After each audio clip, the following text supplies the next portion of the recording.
You are looking at one of the most spectacular geographical scams in American history.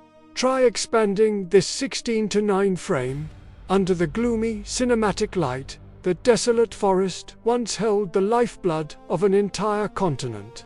As the map zooms out, the intersection of two massive rivers glows like the ultimate symbol of power. Whoever controlled this place ruled them all. But its fate sank into a foul-smelling swamp. What on earth happened? It was a brutal reversal of fortune, a massive historical twist. Cairo, the once proud center of commerce, now shrinks in ruins, surrendering its throne to a place once dismissed as a stagnant mud pit, Chicago. Look at the dazzling lights of this metropolis tearing through the night. Behind that glamorous aura, the map of Illinois conceals a bloody secret of survival. Mother Nature has never shown mercy. Tens of thousands of years ago, nature's gigantic icy tank swept through here. It ruthlessly flattened proud hills and filled deep canyons with debris. When this freezing glacier retreated and melted away, it left behind an entirely new geopolitical chessboard. From the icy winds of the Ice Age, golden silt blanketed the land like protective armor. Millions of acres of fertile farmland were laid out in perfect squares, working like a flawless machine. A thriving ecosystem emerged, turning these lakefront regions into a powerful magnet for America's wealth. But wait, transit is the ultimate weapon. Every plow of the soil, every piercing whistle of the train pumped blood into Chicago's heart, keeping it vibrant and prosperous. But every prosperity has its borders. Look at that gray border down south. Bizarrely, the massive glacier of the past abruptly stopped right there, like a curse sealing the fate of the rest of the state forever. Nature's favoritism officially ends here. The flat plains suddenly fracture, giving way to rugged, rolling hills. The deadly traps begin to reveal themselves. What is this transit hub? It's the throat connecting the Great Lakes to the entire South. But zooming in via satellite, the contrast is brutally unfair. On one side, endless lush green plains swallowing all opportunities, pushing the other side, southern Illinoisan, to a desolate, inescapable isolation. Every tragedy traces back to the era of giants. The spread of the ice was like biological warfare, slowly creeping down, silently sweeping and eroding the continent's boundaries. The strong devour the weak. The rule never fails. And look at it now. Luxurious suburbs and a dazzling sunset drape over Chicago like a predestined arrangement. Highway traffic rushes bumper to bumper, while the state flag flutters proudly across the US map, symbolizing the dominance of the winning territory. But behind the endless cornfields and steel skyscrapers lies the harsh reality of two worlds divided. The northern plains hold the power, while the southern tip was left behind. So why did nature push this region toward such a dead end? Think megacities only belong to the modern era. Think again. When the first French explorers arrived, they were stunned by the ruins of an ancient city fading into oblivion. It had once reached extraordinary heights through trade and the strategic advantage of its rivers. But what force slowly drained the life from it? Never underestimate Native American ingenuity. These indigenous societies built a city whose population rivaled ancient London itself. The massive earthworks still stand as evidence of a powerful civilization stretching across North America. Whoever controlled this place held influence over one of the continent's most important centers of power. Long before European maps existed, river tribes transformed this region into a thriving transportation hub. Yet every golden age has an ending. The city's legacy slowly faded, leaving behind ruins and unanswered questions. Did geography ultimately turn against them? Looking back, we see how unforgiving nature can be. A location that appears perfect can become a trap if its terrain is misunderstood. Crisis after crisis transformed a seemingly ideal position into a geographical prison. Abundant water and fertile land attracted people exactly as human development patterns predict. Powerful river systems created rich plains that seemed destined for prosperity. Yet the danger began at these rolling hills. Southern Illinois sat at a convergence point where enormous river systems gathered, creating one of the continent's largest drainage basins. Imagine continental-scale water flows squeezed into a single region. The Ohio and Mississippi rivers formed a natural bottleneck that surrounded communities with constant flood risk. Resources that promised prosperity also created vulnerability. Water gradually became a costly burden.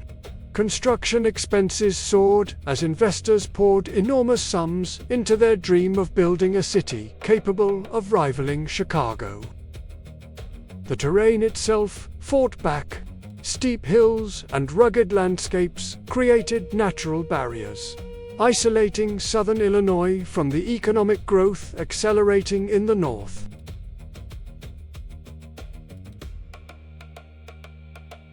Ever wonder what a discarded century looks like in a 16:9 frame? Take in this whole scene, and you'll see the absolute, frantic expansion of Chicago versus the pathetic decline of Cairo. This massive gap began the moment modern land transportation emerged, ruthlessly shifting the entire economic center of gravity straight to the north. The once proud South now stands helpless, watching the North swallow all the glory. As eastern hubs connected, the whole state surged forward in a brand new race. Those who lagged were instantly thrown away, buried underneath a sprawling grid of transportation networks. That was the fatal blow. The steam engine arrived, and railroads blanketed the map. All the lucrative goods from the Wild West no longer drifted lazily down the river. They were pushed straight through the throat of Chicago. The game had officially changed forever.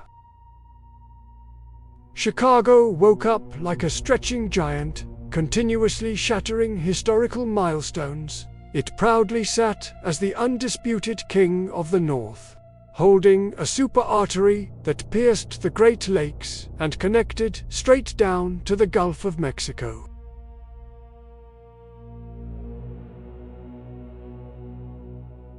Ships flooded in and out as maritime routes and massive canals were opened.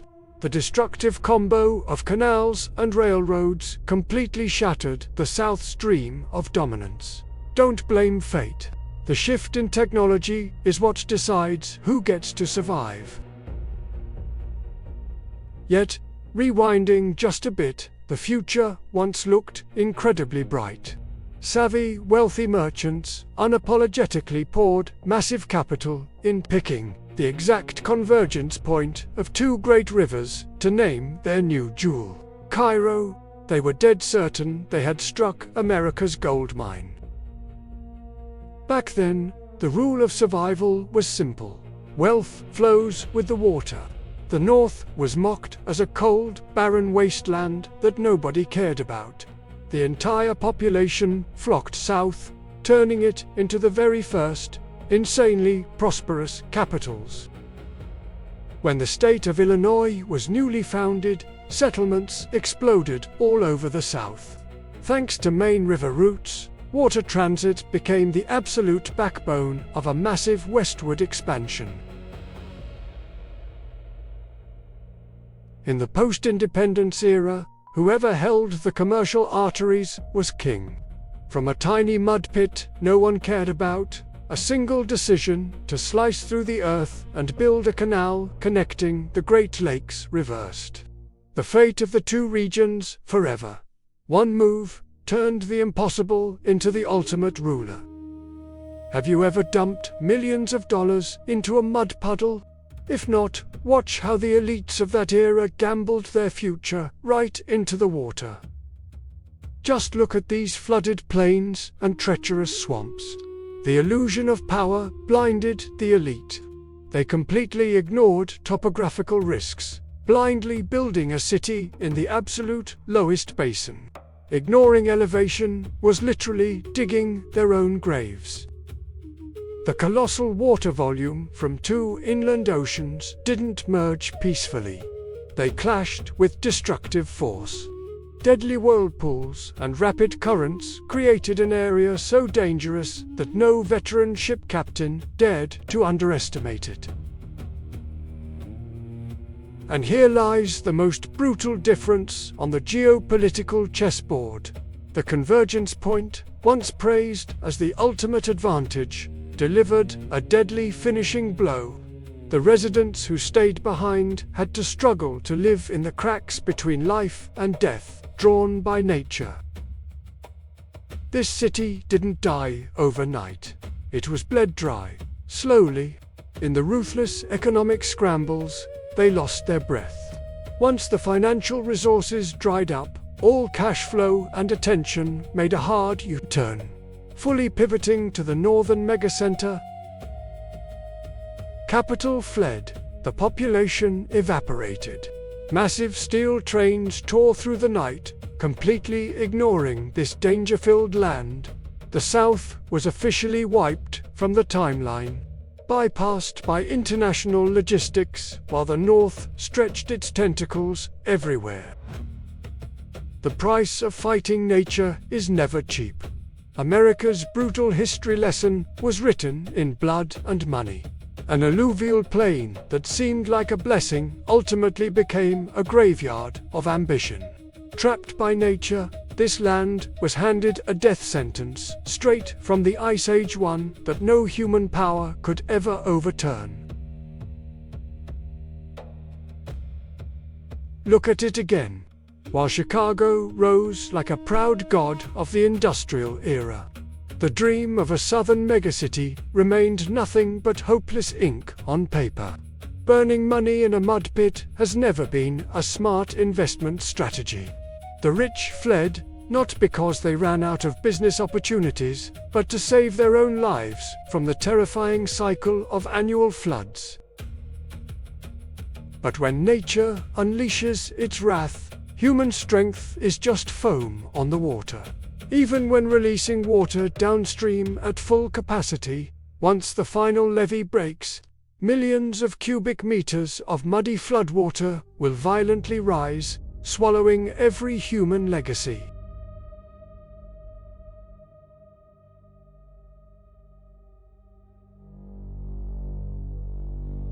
The rise of Chicago or the fall of Cairo was never about luck. It was a geopolitical sentence dictated by Mother Nature tens of thousands of years ago. Don't ever harbor the illusion that you can beat Mother Nature.